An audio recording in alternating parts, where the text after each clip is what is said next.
The congregation shivered in the cold.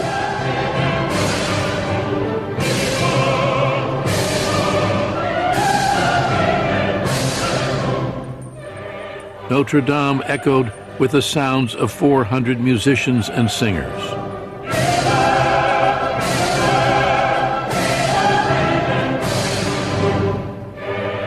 The young man, born on the island of Corsica, moved impatiently forward. Napoleon Bonaparte, 35 years old, was about to be crowned Emperor of France. "I found the crown of France in the gutter," he said, "and I picked it up." It was December 2nd, 1804. Within 3 years, Napoleon's conquest would extend his empire across almost all of Europe, and he would rule over 70 million people. Not since the ancient Caesars had one man held so much power. Napoleon changed the world. Here is a man who rises not on the basis of his blood, not on the basis of his background, but on the basis of his ability. No one else has appeared like him, has dominated the world like he has. Qu'est-ce que Napoléon? What is Napoleon? C'est une main. It's a hand in a shirt. C'est un It's a strange hat. C'est bizarre. Si vous mettez ce If you show the chapeau, hat, si if you vous show the mettez hand in the la shirt, main in Japan, the United States, or France, everybody will say Napoleon. Napoléon. He was above all ambitious. He loved power. He said, "I love power," like a musician loves his music.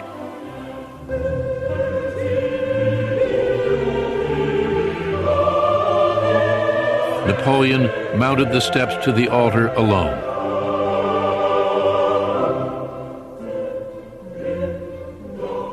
Seizing the crown in his own hands, he held it aloft.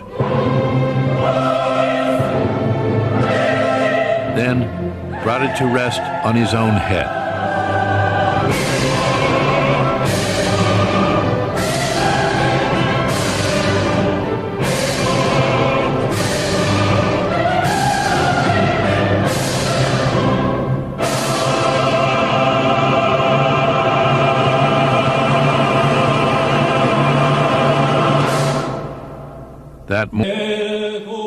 In the spring of 1769, Letizia and Carlo Bonaparte were crossing the mountains that straddled the interior of the island of Corsica.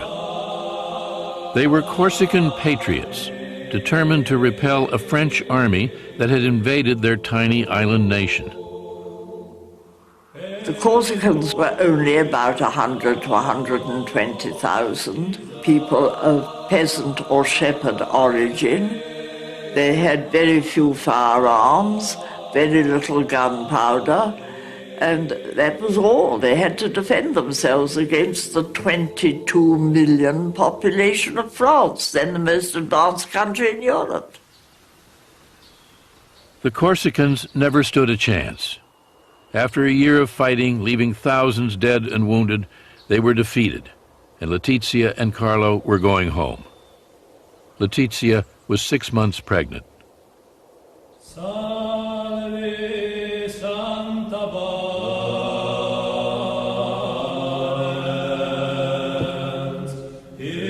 That summer, Letizia was celebrating the Feast of the Assumption when she felt her first labor pains.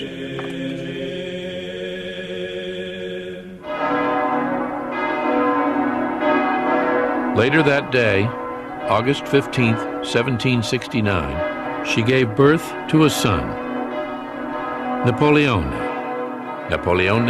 Bonaparte. Born just after the bitter French conquest, Napoleon would spend his childhood hating France, the nation he would one day rule. "I was born when Corsica was perishing," Napoleon later wrote. 30,000 Frenchmen spewed onto our shores, drowning the throne of liberty in waves of blood. The cries of the dying, the groans of the oppressed, and tears of despair surrounded my cradle from the hour of my birth.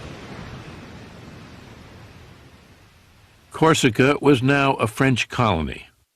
Suspended in the Mediterranean between France and Italy, for centuries Corsicans had fiercely resisted invaders, Romans, Moors, Genoese.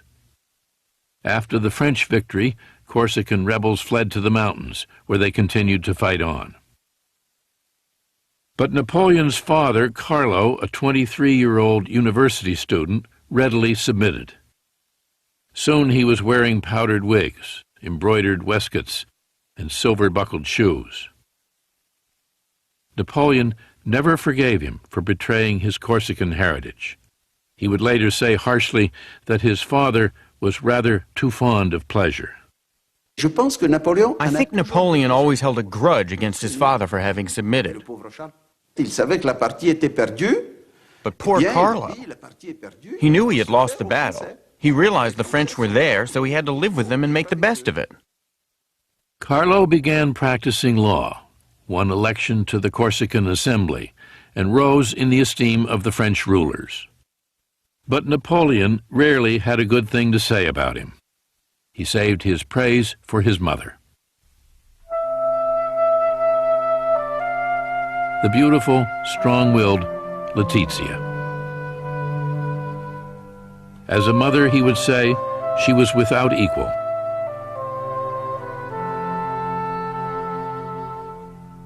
He was obsessed by her, fascinated by her, praised her enormously. She was a very tough and determined little woman. 13 times pregnant, she had 8 surviving children. He says that all his success in life was due to the training she gave him. La mère. The mother. What a man, Napoleon said. She has the head of a man on the body of a woman. Carlo and Letizia owned a house in the country as well as one in the city, a mark of their status. They were Corsican aristocrats, but they were not rich. With 8 children, they struggled just to get by on an island that had been impoverished for centuries. There was nothing, the ambitious couple believed, that Corsica could offer them or their children. Only one country could, the country that had vanquished their own, France. As a representative of the Corsican Parliament, Carlo traveled to Versailles.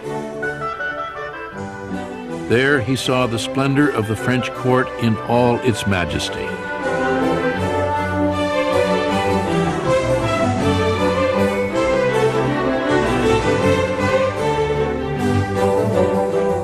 France was the envy of Europe. Great Britain, Austria, Prussia, Spain, none had more people or greater wealth. While America was just beginning its experiment with democracy, Versailles gave testimony to the power of kings. Carlo was an awestruck provincial. Rumblings of discontent with King Louis XVI and aristocratic privilege were no concern of his. That Queen Marie Antoinette and a frivolous court were draining France of precious resources did nothing to diminish Carlo's delight in everything he saw. He dreamed that one day his children would become noblemen in that glittering citadel of power in which he had no place. For years, Carlo had nourished a plan. In Versailles, he saw it come true. He secured Napoleon a scholarship to a school in France. Napoleon set foot in France for the first time in the winter of 1778. A thin, sallow 9-year-old, accustomed to the warmth of the Mediterranean, suddenly alone on the windswept plains of northern France.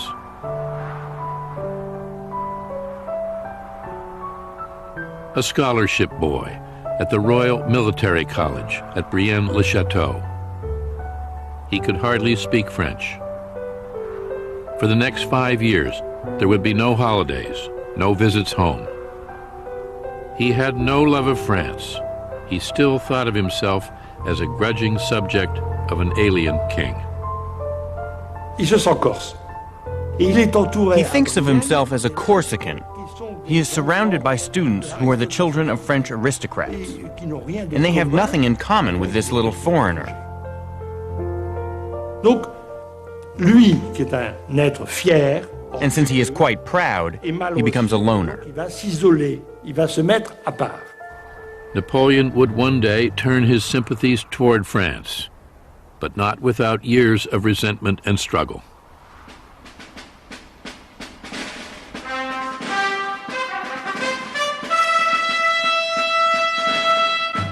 He was 15 when he was promoted to the Royal Military Academy in Paris.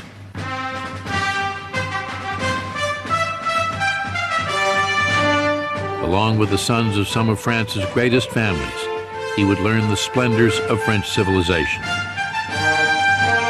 The Royal Academy was as much a finishing school, turning officers into gentlemen, as a war college.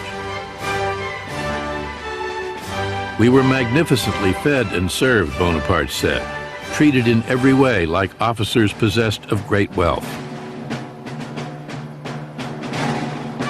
The poor Corsican teenager still felt like an outsider. He had entered a world of opulence and luxury, but it only served to fuel his scorn for the privilege and snobbery of the French nobility.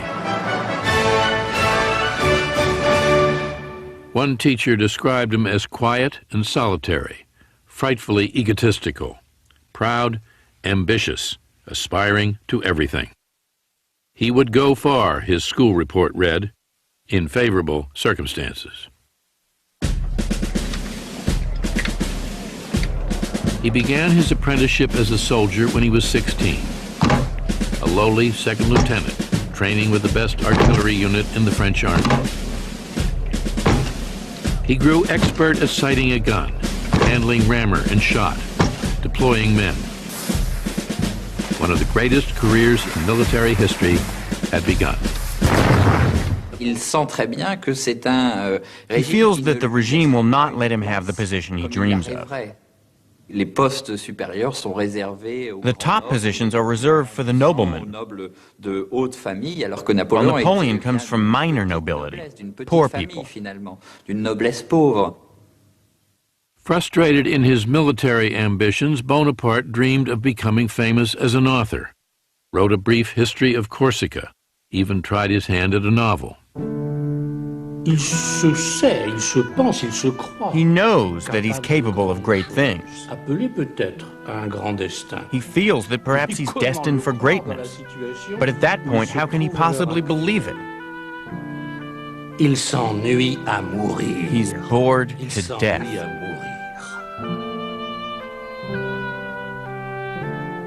Always alone among men, Bonaparte wrote, I come home to dream by myself, and to give myself over to all the forces of my melancholy.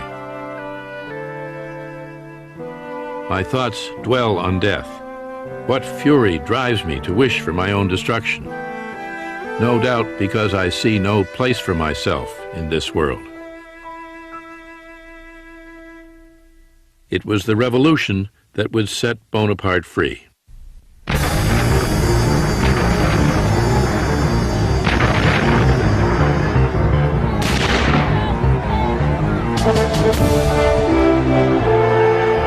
On July 14, 1789, Paris erupted.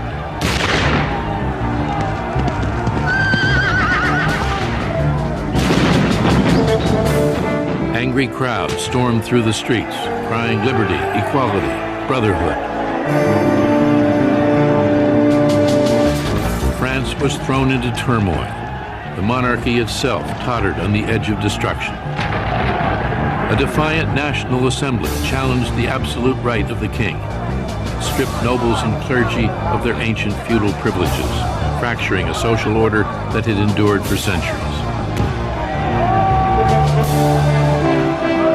After years of injustice and inequality, the revolution had begun.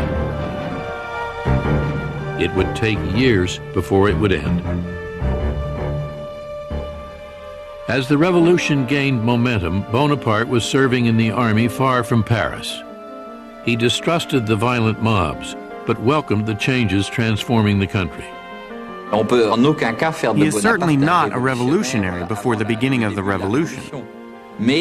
But Bonaparte welcomes the revolution as good news. It almost has a religious impact for him, because all of a sudden he feels that the revolution is going to open up French society. La révolution va ouvrir la société française. L'abolition des privilèges, le fait que la société française ne va plus It would connaître abolish privileges, hiérarchie, put an end to hierarchies and the kind of condescension from which Napoleon had suffered while he was growing up. jeune Napoléon dans sa jeunesse. Bonaparte était un jeune homme. Bonaparte was a man of his times, and to be 20 years old in 1789 is very important. Napoleon's destiny and the destiny of the whole country become the same.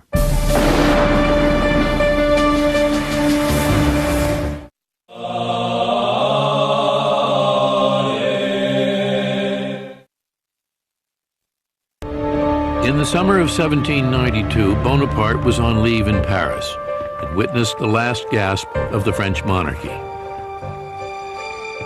In June, a mob stormed the Tuileries Palace and forced the king to wear the red revolutionary bonnet.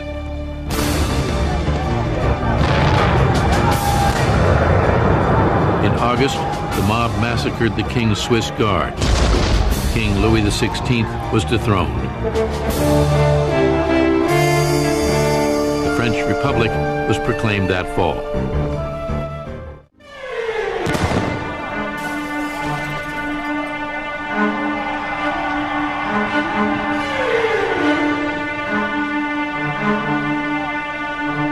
Bonaparte returned to France to find the French fighting among themselves.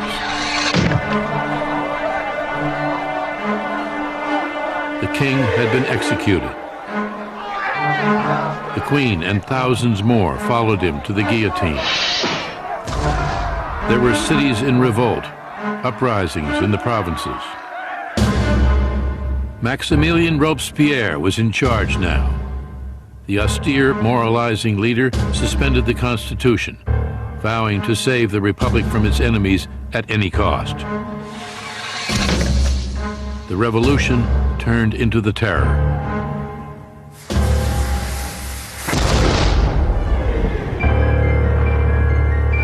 Torn by civil war, France was also at war with almost all of Europe.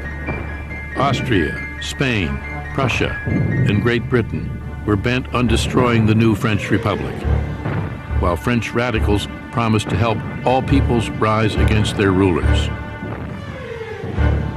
Reinstated in the army as an artillery captain, Bonaparte was ordered to Toulon, a city of 28,000 on the southern coast that had rebelled against the Republic, throwing its port open to the English.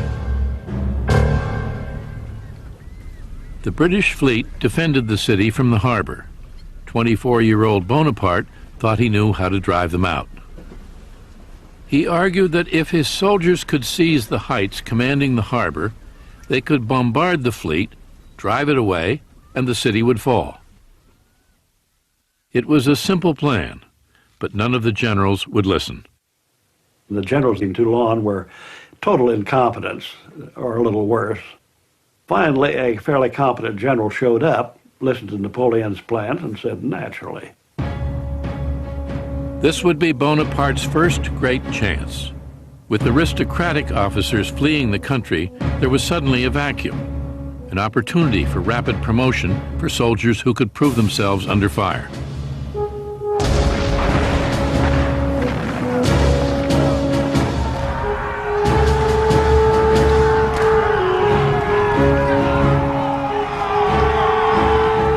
Bonaparte fought bravely, leading his men in the assault on the fort guarding the heights, suffering a wound in the thigh from an enemy bayonet. 10 ships went up in flames. The British fled. Toulon was recaptured and Bonaparte promoted. In just 3 months, he had risen from captain to brigadier general.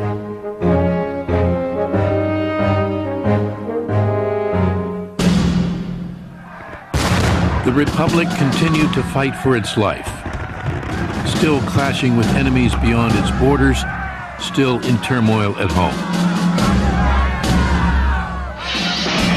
With France in chaos, threatened on all sides, Robespierre showed no mercy in his efforts to bring about unity and order. Liberty, he said, cannot be secured unless criminals lose their heads. Determined to make his voice heard, Bonaparte wrote a political tract in support of Robespierre. The young soldier hated the terror, but he hated chaos even more. Bonaparte is really a man of order. For him, order has to serve ideals, exactly the idea of Robespierre. It is necessary to suspend liberties in the name of liberty. In order to save liberty, to save the Republic, it's necessary to suspend individual liberties. In the summer of 1794, Robespierre's government fell. Now it was the turn of those who made the terror to die, including Robespierre.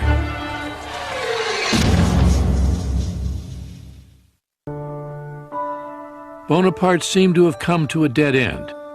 He was desperate for promotion, but no one paid any attention. If this continues, he wrote his brother, I shall end by not stepping aside when a carriage rushes past. Then political turmoil once again gave him his chance.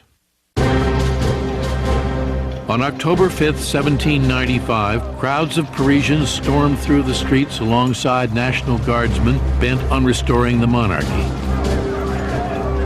The rebellion threatened to topple the Republic. The government called on Bonaparte to repel the attack. There wasn't much other choice, actually, when this rebellion broke. There aren't any competent generals in Paris. Here's young Bonaparte. He's a man of conviction. Put him in. Napoleon was not one to pussyfoot around. He would use all his weapons. Nobody had really used cannon on the Paris mobs before.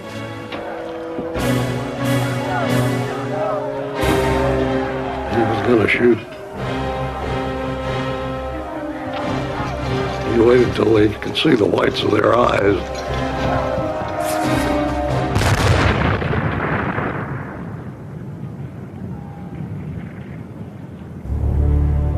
The enemy attacked us, Bonaparte wrote his brother.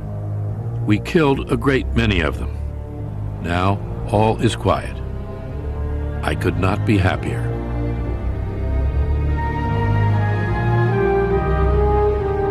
Three weeks later, he was made a full general, commander of the Army of the Interior.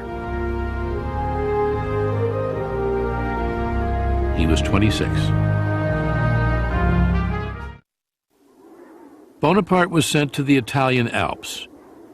Josephine's former lover, Paul Barras, had helped win him an appointment as supreme commander of all French forces in Italy. His assignment was to challenge the Empire of Austria and their Italian allies. He had never commanded an army before. Young and untested, no one expected very much from him, especially his own generals. Tout le monde l'attend avec un peu de moquerie. Everyone makes fun of him before he gets there. This little general who perhaps owes his command to his wife. Grâce largement donnée de sa femme. Or, il arrive. Then he arrives, and within a few moments, the veterans who made fun of him understand exactly. He is in charge. Il est le chef.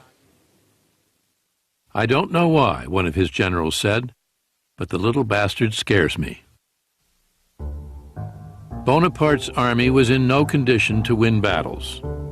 It had been stagnating under incompetent commanders in the foothills of the Alps for almost 2 years. Soldiers, he proclaimed, you are naked and ill-fed. No fame shines upon you. I will lead you into the most fertile plains in the world. Rich provinces, great cities will lie in your power. You will find there honor, glory, and riches. He really enthralls them. He's a terrific actor. He is capable of laughing, smiling, and then suddenly he is passionate, inspiring fear, horror, and anger. On April 2nd, 1796, Bonaparte led his army forward. He was badly outnumbered. 38,000 French soldiers faced 38,000 Austrians and their allies, 25,000 Piedmontese. Bonaparte planned to isolate the Austrians from the Piedmontese, then conquer each separately. He would strike first at Piedmont. In just 2 weeks, he won 6 battles, took thousands of prisoners, and broke the back of Piedmont's army. One Piedmontese officer would later complain, "They sent a young madman who attacks right, left, and from the rear. It's an intolerable way of making war." On April 26th, Piedmont surrendered. Bonaparte demanded gold and silver and paid his troops, the first real money they had seen in years. "Soldiers," he said, "we thank you." With Piedmont defeated, Bonaparte was now pursuing the Austrians, who retreated to the east, bewildered by the 26-year-old general and his new way of making war. In the 18th century, there were nobles commanding on both sides, and they had a certain code. The armies would maneuver, and very often, if one had the other in check, that would be the end of it. There would be no fight. Napoleon was, in a way, the first modern general. He did not accommodate those old codgers on the other side at all. Il attaque tous les jours. He attacks every day. He attacks when it snows, he attacks at night, he attacks when it's cold. It's not the way the game is played. Il cherche l'ennemi. He looks for the enemy, fights it, and when they assume that he's going to stop, he continues. The next day, he fights again. It surprises them. Et il surprend.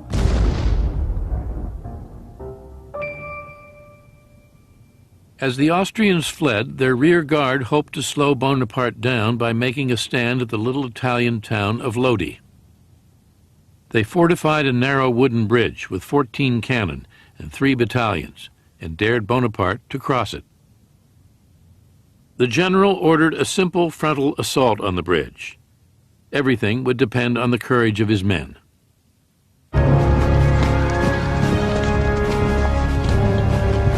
He had earned their admiration with his rapid string of victories.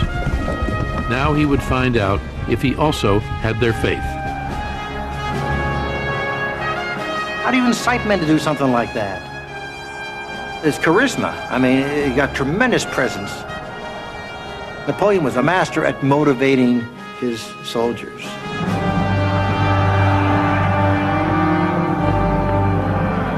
Victory always goes a long way. The more they win, the harder they get to stop. His troops were pretty well hepped up. They'd been chasing Austrians now for weeks, and they went forward.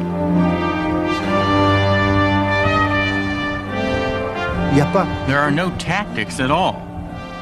The troops come in so enthusiastically and quickly, it surprises the enemy. It's just a question of enthusiasm. Everyone throws themselves into it. Everyone risks death.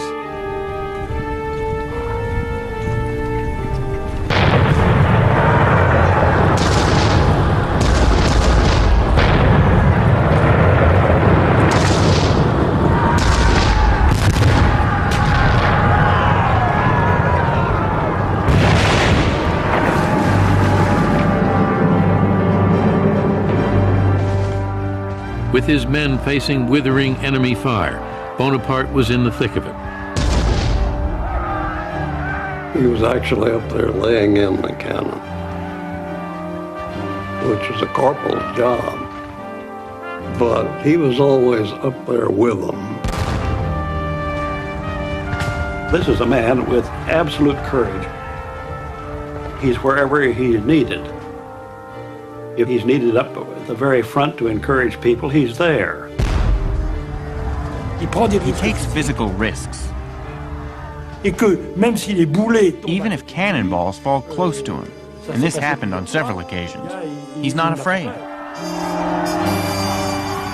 The French made it halfway across the bridge and fell back under a vicious hail of fire. Then one last charge, and they were across.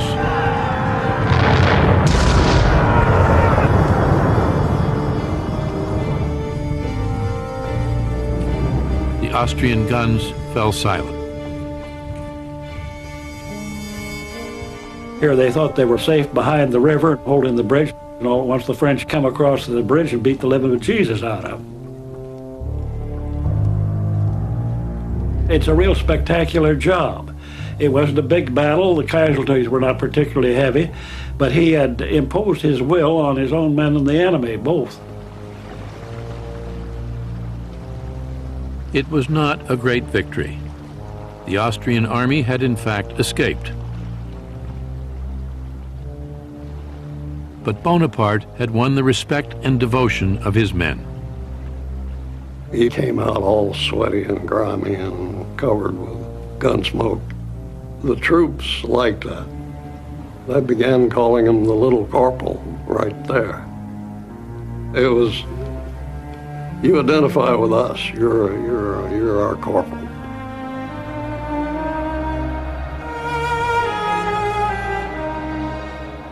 This is the moment when he becomes convinced that he has a lucky star, and that destiny has chosen him to accomplish great things. They haven't seen anything yet, Bonaparte told one of his generals. In our time, no one has the slightest conception of what is great.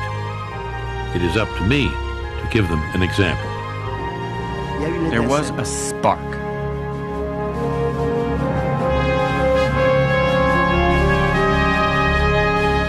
The battle at Lodi convinced Napoleon Bonaparte that he was a man of destiny. From that moment, he said, I foresaw what I might be. Already I felt the earth flee from beneath me, as if I were being carried into the sky.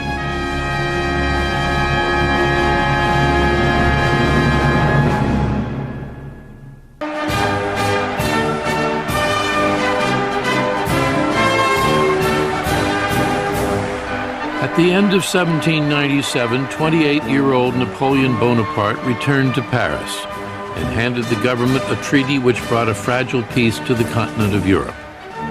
Now only Great Britain remained at war with France. In just 1.5 years, he had taken his dispirited, tattered soldiers, marched them hundreds of miles, and defeated the army of the Empire of Austria without ever losing a battle.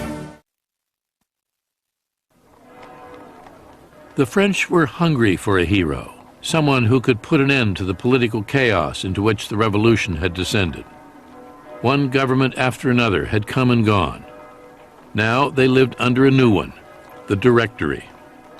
The Directory was an unstable, fragile parliamentary government that commanded no confidence. All of France turned toward Bonaparte, wondering what he would do next. What I have done up to now is nothing, he said privately. I am only at the beginning of the course I must run. I can no longer obey. I have tasted command, and I cannot give it up. While Bonaparte waited for the right moment to seize power, he set his sights on new glories in the exotic East. He eluded a British fleet, and on July 1st, 1798, landed with 35,000 soldiers in Egypt. France was still at war with Great Britain, and Bonaparte hoped to disrupt British trade routes to India.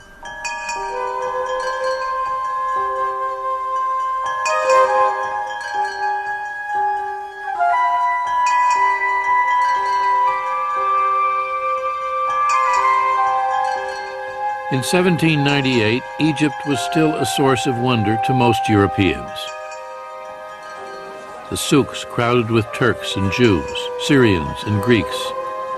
The minarets sounding the call of an alien religion. The Sphinx with its broken nose buried in the sand up to its neck. Bonaparte finds himself in a country of legends, myths, and a great history. But it was really madness on his part, because all of the military calculations at the time held that it was impossible for a European army to conquer the East. Bonaparte quickly captured Alexandria, and then on July 3rd led his soldiers across the desert toward Cairo and a looming battle. For centuries, the Egyptians had been part of the Turkish Empire, ruled by the fiercest warriors in the Middle East, the Mamelukes.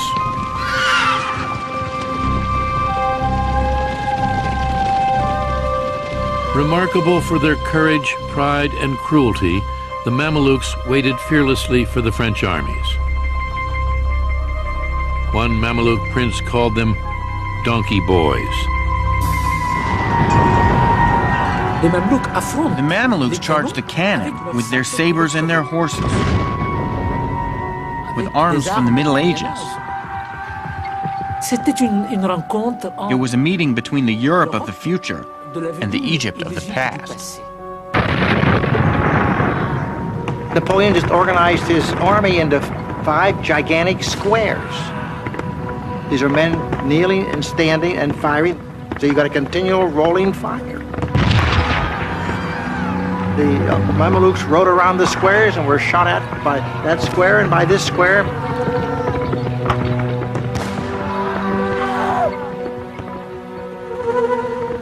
The French lost 30 men. The Mamelukes lost probably 5,000 or 6,000.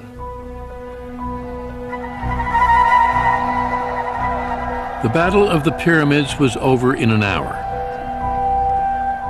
3 days later, Bonaparte led his army into Cairo. I was full of dreams, he said. I saw myself founding a new religion, marching into Asia riding an elephant, a turban on my head, and in my hand the new Quran.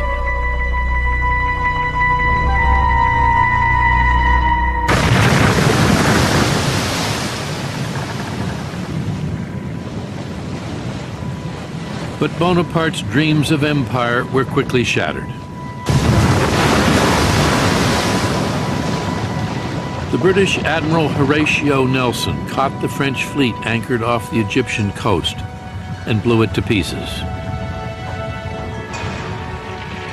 Bonaparte and 35,000 soldiers were trapped in Egypt.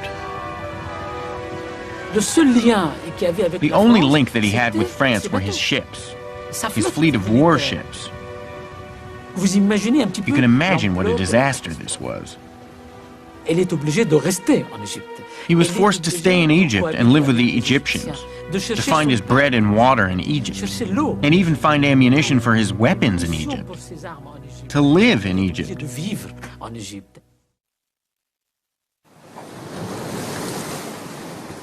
On August 23, 1799, Bonaparte secretly set sail for home, abandoning more than 30,000 soldiers with little more than an apologetic message. Extraordinary circumstances alone have persuaded me to pass through enemy lines and return to Europe.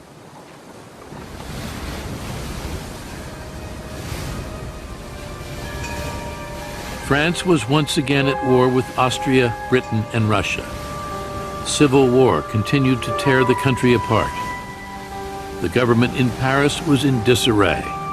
Already there were rumors of an impending coup. Bonaparte dreamed of rescuing France, but feared he had not moved fast enough. All great events hang by a hair, he told an aide. I believe in luck, but the wise man neglects nothing which helps his destiny.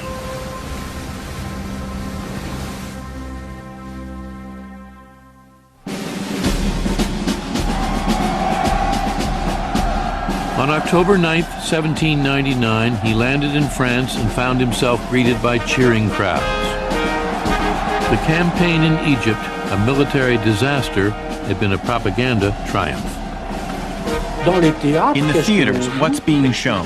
The expedition to Egypt, the victory of the pyramids.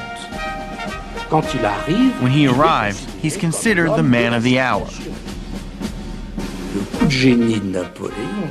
His genius was to come to France and say, "You need a savior.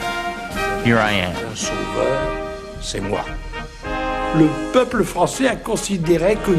The French people believed that Napoleon was destined to do great things. In all the engravings of the period, you see the two frigates which brought Napoleon from Egypt. And above the first frigate, a star.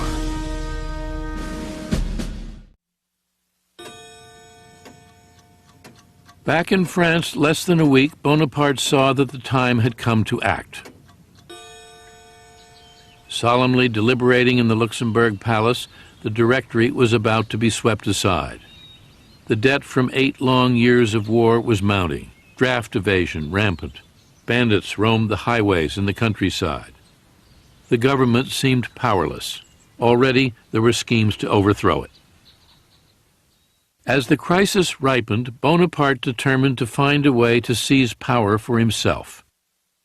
His moment, he knew, had arrived. He allied himself with one of the plotters, a member of the Directory, Emmanuel Sieyès, who needed the support of the popular young general. This coup that Sieyès plans is a parliamentary coup, a political coup.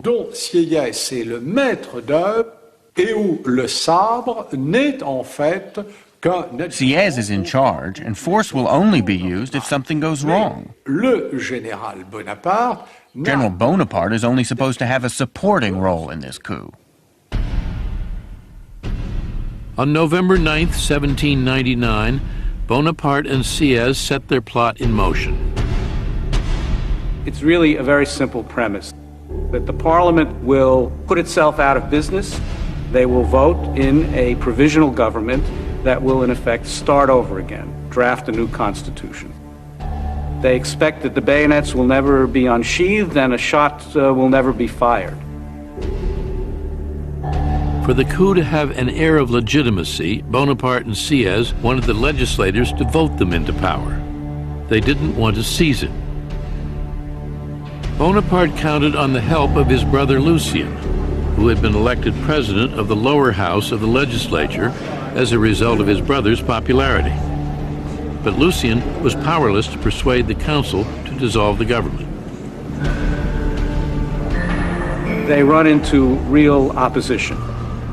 The opposition insists that every deputy renew his oath of allegiance to the existing constitution, which they do.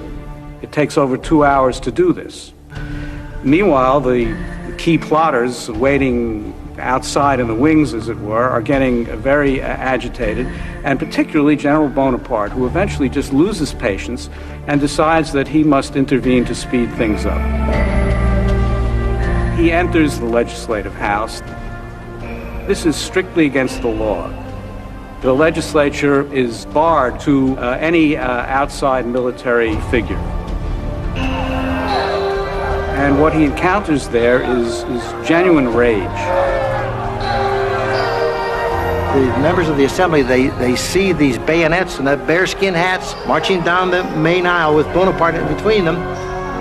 And they begin to shout and scream, outlaw him, he's trying to take over the government.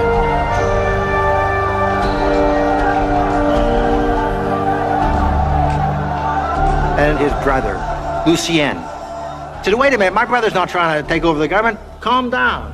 And they say, we want him outlawed, we want him outlawed. Bonaparte never gets to utter a word to the deputies. And he is, in effect, hustled out by the grenadiers who had come in with him, and is quite badly shaken by this. Bonaparte had bungled. The coup seemed lost. His chance for power finished. When some of his own soldiers began to doubt their general's intentions, his brother Lucien took control of the chaotic situation. Lucien sees that Napoleon is going to miss the moment. He has the drums beat. He draws his sword. He walks over to Napoleon. He presses the point of the sword, Napoleon's chest, and he said, "Believe me, soldiers of France, if Napoleon aspired to take over the government, be dictator, I'd run him through."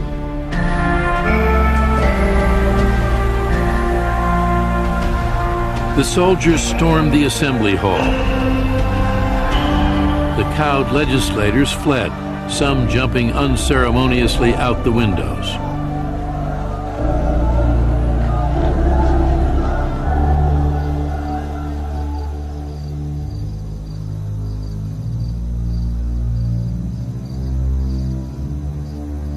At 2 o'clock that morning, a small rump of the council, in league with the plotters, reassembled and voted into law a new provisional government with 3 provisional consuls at its head.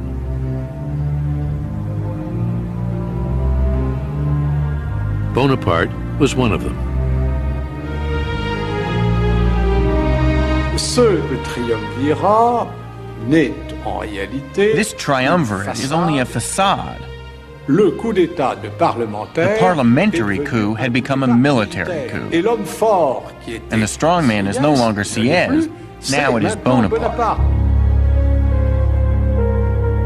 Within weeks, Bonaparte outmaneuvered the other consuls, rewrote the Constitution, and made himself head of state under the title First Consul.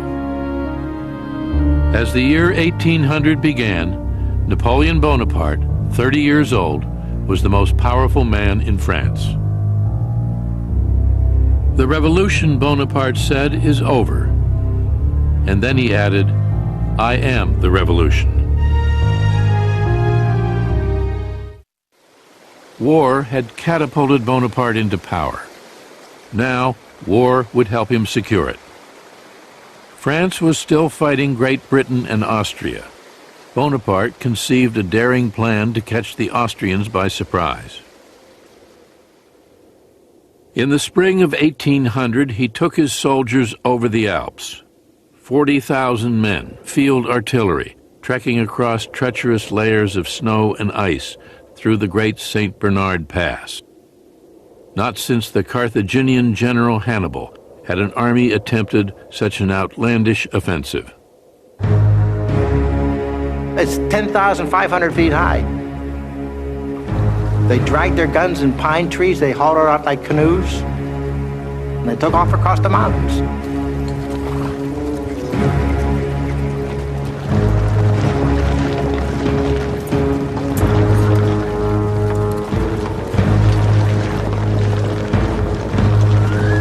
On May 20th, Bonaparte made the crossing himself. Jacques-Louis David memorialized the adventure in his heroic portrait of Napoleon mounted on a gleaming stallion.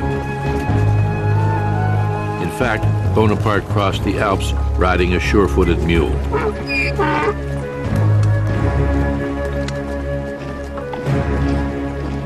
It took the general and his army just 6 days.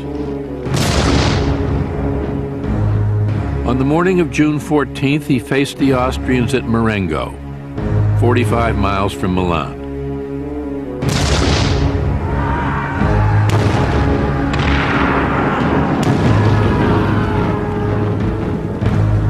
By the end of the day, there were 6,000 French casualties, but nearly twice as many Austrians had been killed or wounded. The French had won. "My power depends on my glory," Bonaparte said, "and my glory on my victories."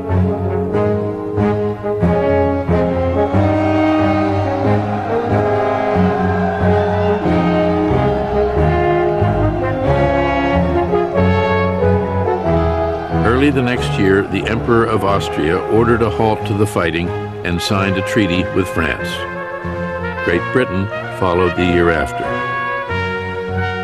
For the first time in 10 years, all of Europe was at peace. Bonaparte had been in power just 6 months, and the people of France had seen other political regimes which had lasted only a year. They said, well, Bonaparte might not last either. After Marengo, things changed.